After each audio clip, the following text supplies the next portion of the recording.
Good morning, student. Today's topic is functions. First of all, we have a definition of a function.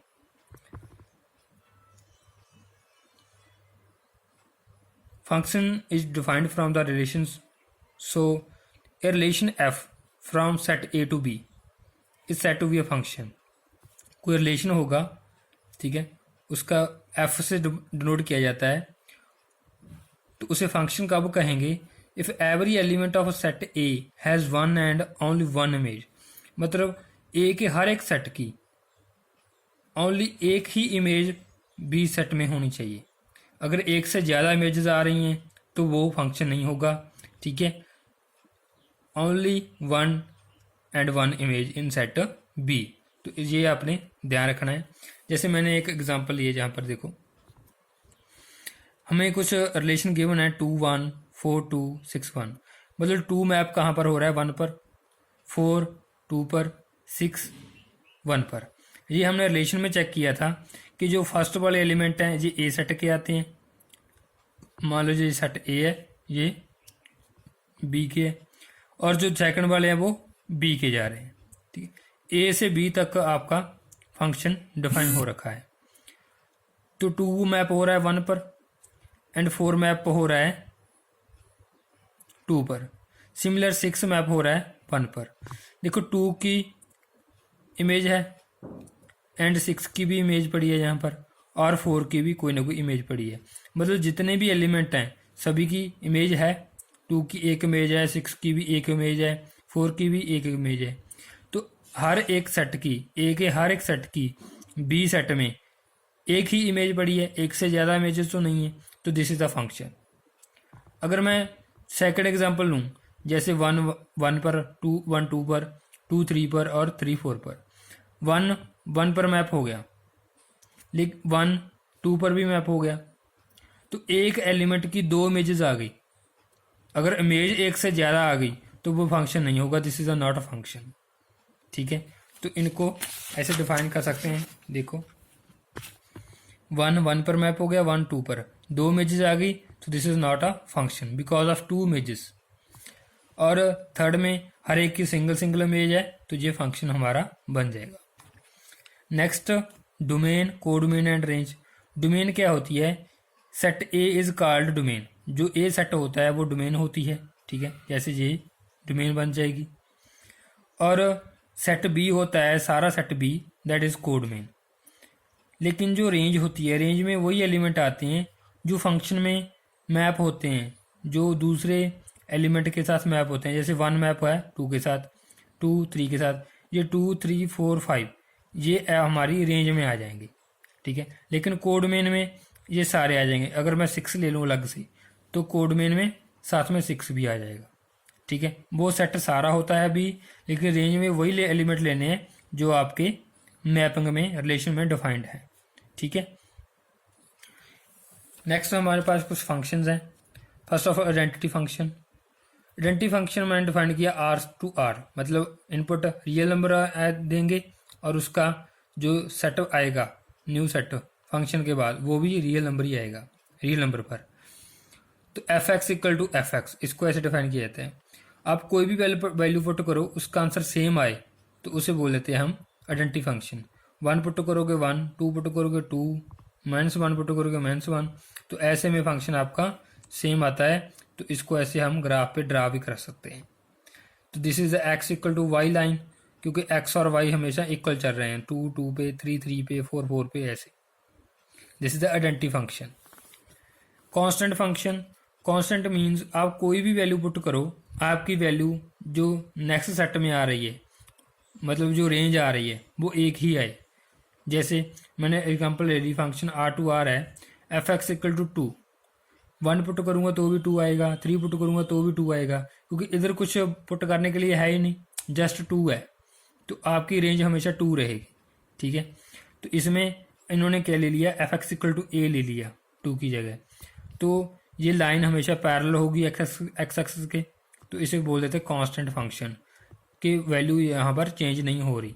कोई भी value put करते जाओ, आपकी Y axis पर line वही रहती है. तो इसकी डोमेन आपकी रियल नंबर है, कुछ ही पुट करोगे, रेंज आपकी ए आएगी. नेक्स्ट हमारा फंक्शन है पॉलिनोमियल। जिस फंक्शन में पॉलिनोमियल्स होते हैं उसे पॉलिनोमियल फंक्शन बोला जाता है। हम इसमें वैल्यू पुट कर देंगे एक्स की तो हमारे पास रेंज आती जाएगी, ठीक है। Similar rational function which are the in the P Y Q form, जैसे F X upon G X, और जी एक्स हमारा नॉट इक्वल टू जीरो होता है। अगर जी एक्स जीरो हो गया तो इनफाइनाइट हो जाएगा फंक्शन, इसलिए जी एक्स जीरो नहीं होना चाहिए, ठीक है। जैसे हमने एक एग्जांपल ली है रैशनल फंक्शन की, that is the F x one upon x, और ये डिफाइन कहाँ से कहाँ तक है, आर मैंस जीरो से आर तक।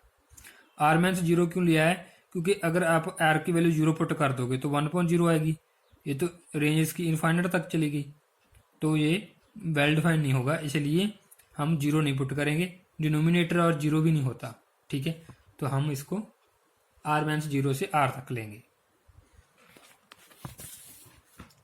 Next modulus function. Modulus function में आपके पास कोई भी वैल्यू पुट करो वो पॉजिटिव वैल्यू ही आएगी, चाहे आप नेगेटिव वैल्यू दो चाहे पॉजिटिव वैल्यू दो, आपके पास वैल्यू पॉजिटिव ही आएगी।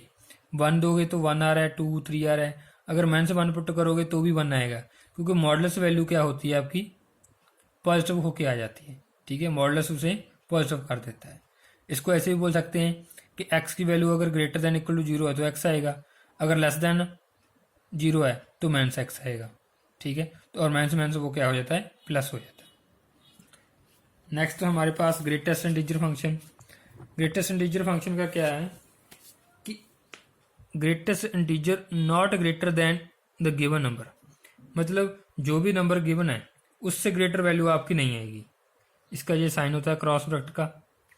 0.1 है तो इसकी जो नीचे वाली वैल्यू है, ठीक है, lower value that is the zero, तो आपकी इंटीजर कौन सा आएगा, जीरो इंटीजर आ जाएगा। 0.9 का भी कौन सा आएगा, जीरो आएगा। अगर 2 हो गया तो उसका 2 आएगा, लेकिन 9 तक 0.9 तक आंसर उसका जीरो ही रहेगा। जैसे 0 less than equal to X less than 1, देखो जीरो की वैल्यू एक्स की वैल्यू जीरो हो सकती है और जीरो से बड़ी हो सकती है, लेकिन 1 से बड़ी नहीं होगी, 1 से कम ही रहेगी, तो आंसर आपका जीरो आएगा। सिमिलर 1.6 की लोएस्ट वैल्यू 1 है, 2.3 की 2 आएगी, 1.8 की 1, 1.1 की भी 1 आएगी, ठीक है। लोएस्ट नीचे वाली वैल्यू लिखनी है आपने, अगर 1 है तो 1। अब ये फंक्शन कैसे डिफाइन हुआ, अगर x की वैल्यू मैंने 1 पुट की तो मेरा 1 आ गया y, अगर 1.1 पुट करता हूँ तो भी 1 आ रहा है, 1.6 पुट करूँगा तो भी 1, 1.9 पुट करूँगा तो भी 1, ठीक है। तो ये 1 पर ही रुकेगा। जब 2 पुट करूँगा तो कहाँ पर जाऊँगा, मैं 2 पर जाऊँगा, ठीक है।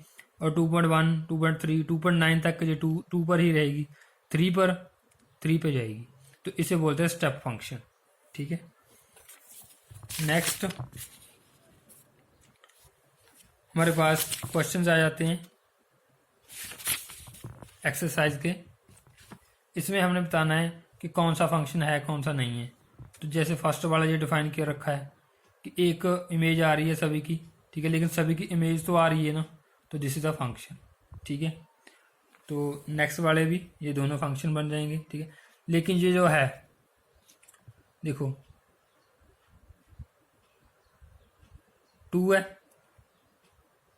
2 की वैल्यू कितनी आई 5, 1 की वैल्यू कितनी 5, लेकिन जो 1 की है इमेजेस कितनी आ गई, 1 की इमेजेस 2 आ गई, this is not a function, क्योंकि 1 की इमेज 3 भी आ गई, 1 की इमेज 5, 2 इमेजेस आ गई। अगर इमेज एक से ज़्यादा आ गई किसी एलिमेंट की तो वो नॉट फंक्शन होता है, so this is a not a function.